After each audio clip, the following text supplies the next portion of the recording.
Hey guys, what is up and welcome back to my channel. As you guys can tell from the title of this video, I'm going to be doing the Harry Potter spells book tag. I was actually tagged by Bex from Bex and Books. I will leave her channel down below as well as her video if you guys would like to check her out.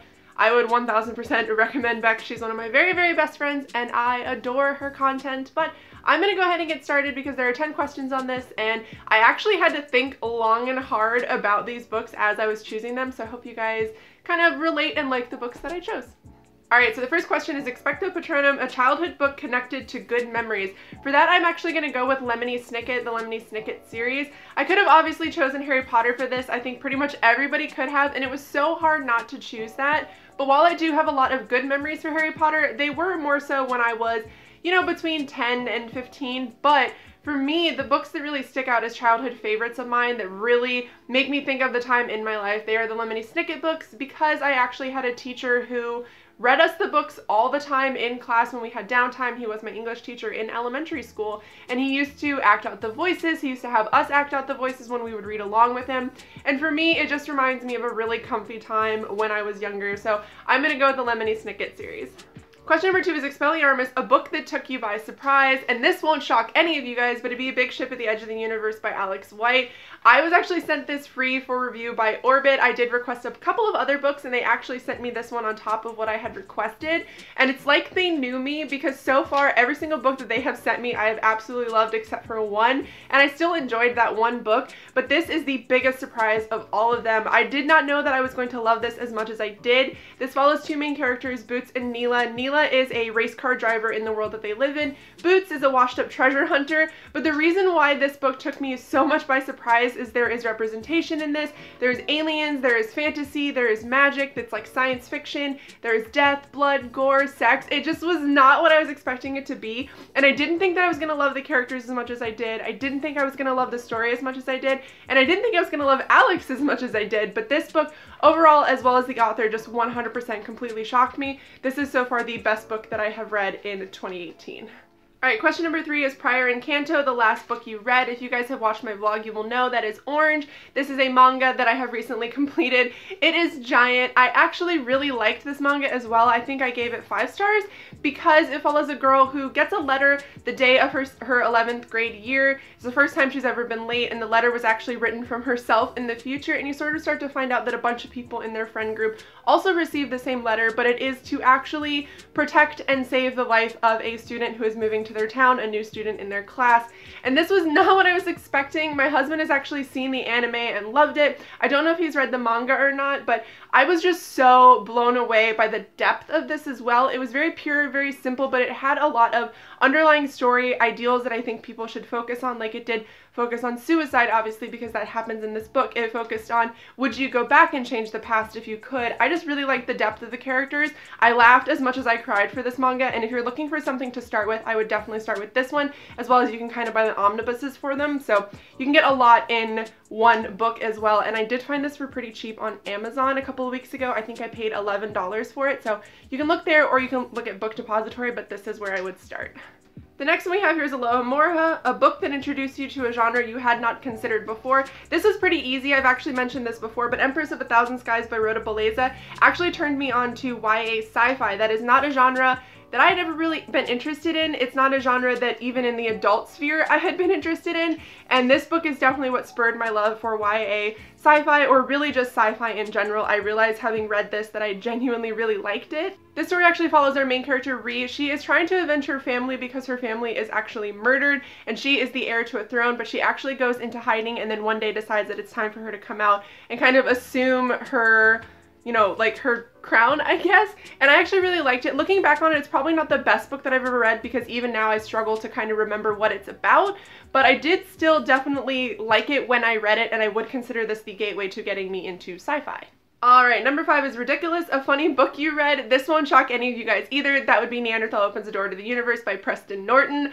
I absolutely love this book. This book had me dying at work. This is one of those books where you literally cannot stop yourself from laughing out loud. I thought the characters relatable. I thought everything was pretty much hilarious 24/7. This does have a lot of self-deprecating humor. Our main character does kind of use that as like his kind of comic relief in the book to keep himself from crying, I thought oftentimes.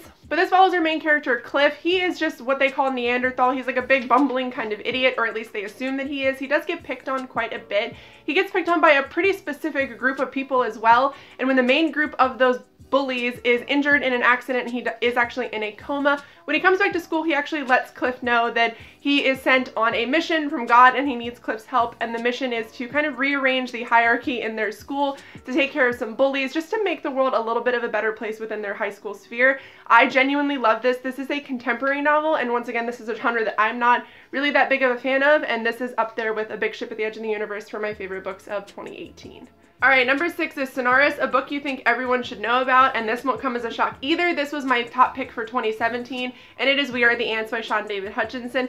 This book has so many different elements to it that I think are very, very important in our society today. This book actually follows our main character, Henry, following the suicide of his boyfriend, and the reason why I really like this is because this book does have a lot of love and loss in it, but it also has a little bit of sci-fi element to it. This is definitely a book that is up for interpretation. Like G from Book Roast believes that this is more of like a mental thing that he's experiencing. I personally believe that aliens do exist in this story, but essentially what happens is Henry is given the choice from aliens to press a button that could save humanity, or if he doesn't press the button, humanity will be essentially reset and wiped clean. The reason why I really like this is the internal struggle that Henry had with deciding whether or not to press the button. I think is kind of actually pretty relatable. He does live in a very shitty life. He has really terrible family. He has really kind of bad friends at the same time, but I really liked the growth in this book with all of the characters, and once again, I think from a mental health perspective, I think that this is a very important book to read. Alright, the next one we have here is Obliviate, a book or spoiler you would love to forget having read. I'm gonna go with spoiler on this one because everybody, including the author, looking at you, J. Kristoff, has ruined this book for me, and that would be God's Crave. I know too much about what happens in this book. I think that it's not necessarily Jay's fault that he kind of ruined it, but there is a bit of a love story in here that I didn't know was going to take place, as well as the resurrection of a character that I thought was dead, and the only person that ruined that for me would be the author himself. And I can't necessarily be mad at him because Twitter, as you guys know, is a very dark and deep place, but I wish I hadn't have found that out because I am looking forward to reading this, but there's so much about the plots and twists and turns that I think I'm already well aware of. So if I could go back and undo knowing all of that, I definitely would. Alright, so the next one we have here is Crucio, a book that was painful to read. I am not done reading this book, but I'm going to go ahead and say that this is one of the most painful books I've ever read, and probably not for the reasons you think, and that'd be Kings of the Wild by Nicholas Eames. I love this book. Like, read my lips. I love this book. It is so good. I am on page 280. I'm about halfway, a little over halfway through it. There's a lot of things that are happening in this book currently that are making me cry. I have cried abundantly in this book already. I'm really nervous about reading The Bloody Rose, which I'm going to be picking up next, but this book is so painful to read because you really love and care for the characters, and a lot of things happen to them or have happened to them that really make you sad. Like for me, because the characters are so much older, I think it makes me think of like it happening to like an innocent, nice old man, and I think that's why it kind of upsets me. But this book is told from the perspective of Clay, who is kind of like the shield of the group. These are essentially mercenaries or like a traveling band that goes to kill monsters and such, and they have kind of given up those days, and Clay just lives a normal, happy life with his wife and his daughter, and they are trying to open an inn and trying to just get away from that kind of life that they have currently lived, when one of his best friends from the band actually shows up and lets him know that his daughter, his friend's daughter, is actually under siege in like a castle essentially, and they need to go and rescue her. So this story does follow getting the band back together to actually go and save her. But like I said, so much happens in this book that I was not expecting that did make me genuinely very, very sad. Alright, and the last question we have here is Avada Kedavra, a book that could kill, interpret as you will, and I'm gonna go with It by Stephen King. This book is ginormous. I don't know if you can tell. This was actually sent to me from Steph. I'm going to leave Steph's channel down below. You guys should definitely check her out. But this is a book that I've been wanting for a very long time. I've been wanting this specific cover for a very long time. It's a book that I have been afraid to purchase and pick up and read, or even just generally own, because I know it's sitting on my shelves is going to make me want to read it. But the reason why this book could kill is I feel like this is one of those books for me that reading it is either going to be amazing and I'm going to be so happy and so glad that I, waited so long and just really absorb it, or it's going to be a book that I absolutely hate. because this is a book that has been made into multiple movies. This is a book that is in pop culture a lot. A lot of the things that I know about this book have already kind of been spoiled for me. So I'm really kind of afraid to read it because it's either going to kind of taint my love for Stephen King or kill it, if you will, or it's going to make me fall even more in love with him, and I'm extra nervous to figure out which one is which. Alright guys, so that is it for today's video. I'm going to tag a couple people down below who I think should do this. This tag's been around for a really long time and I don't know why I'm just now seeing it, but if you would like to do it and you are seeing this, please go ahead and do it and let me know. Leave me like a comment on Twitter or something like that. I'd love to see your guys' video, but I hope you guys are having a good week. If you did like this video, please give it a thumbs up and think about subscribing, and I will see you guys in my next video. Bye!